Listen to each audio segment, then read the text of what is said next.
સ્વામીએ કરેલી ટિપ્પણી બાદ રઘુવંશી સમાજમાં રોષ વ્યાપ્યો। યાત્રાધામ વીરપુરના આગેવાનો અને ભક્તોમાં આક્રોશ જોવા મળ્યો। અમે નિવેદનને વખોડીએ છીએ તેવું તેમણે કીધું। સ્વામી પાસે કોઈ એવું સાહિત્ય હોય તો લઈને વીરપુર આવે તેવું પણ તેમણે કીધું। જ્ઞાન પ્રકાશ સ્વામીએ કરેલી ટિપ્પણી કદાચ તેના ધર્મના પ્રચાર માટે કરી હશે। નિવેદન પરત ખેંચે અને વીરપુર આવી માફી માંગે તેવી પણ માગણી કરવામાં આવી છે। પ્રકાશ સ્વામીએ પૂજ્ય શ્રી જલારામ બાપાના ઇતિહાસ વિશે ચેડા કરીને ટિપ્પણી કરી છે કે એમણે જે સદાવ્રત શરૂ કરેલું તે પૂજ્ય શ્રી ભોજલરામ બાપા એમના જે સદગુરુદેવ હતા એમની આશીર્વાદ અને પ્રેરણાથી ચાલુ કરેલું, જેને આજે 205 વર્ષ પૂર્ણ થયેલ છે।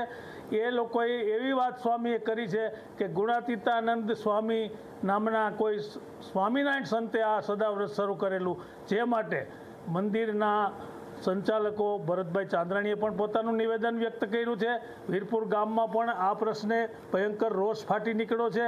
એ માટે આગામી રણનીતિ નક્કી કરવા માટે સવારે 11 વાગે ગ્રામ પંચાયત ઓફિસમાં વીરપુરના તમામ સમાજના આગેવાનો અને પ્રતિષ્ઠિત વ્યક્તિઓ, વેપારીઓ નિર્ણય લીધો છે અને આગામી રણનીતિ અમે સૌ નક્કી કરીશું કે હવે શું કરવું।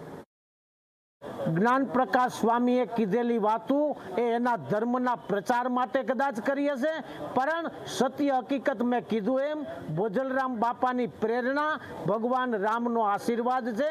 એટલે લોકોને ગેરમાર્ગ દોરવાની જે વાત સ્વામીશ્રીએ કરી છે એના શબ્દો પાછા ખેંચાવા જોઈએ। એના માટે આવતીકાલ સવારે 11 કલાકે વીરપુર ગ્રામ પંચાયતના સ્થળ પર વીરપુરના દરેક સમાજના લોકો એકત્રિત થઈ અને આગળની રણનીતિ અમે નક્કી કરશું કે સ્વામીને આની ઉપર પગલાં લેવા જોઈએ અથવા તો સ્વામી વીરપુર આવી અને જલારામ બાપાની માફી માગે એવી અમારી વીરપુરના દરેક સમાજની માગણી છે।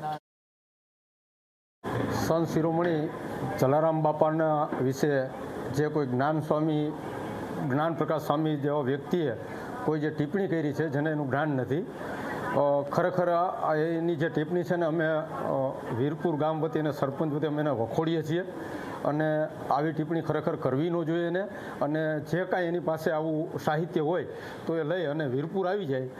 અને આગામી રણનીતિ અમારી એ છે કે કાલે સવારે 11 વાગ્યાની આસપાસ વીરપુર ગ્રામ પંચાયતમાં અમે એક મિટિંગ બોલાવવાના છીએ।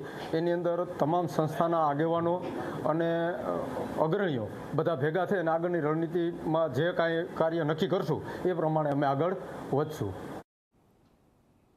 વડોદરામાં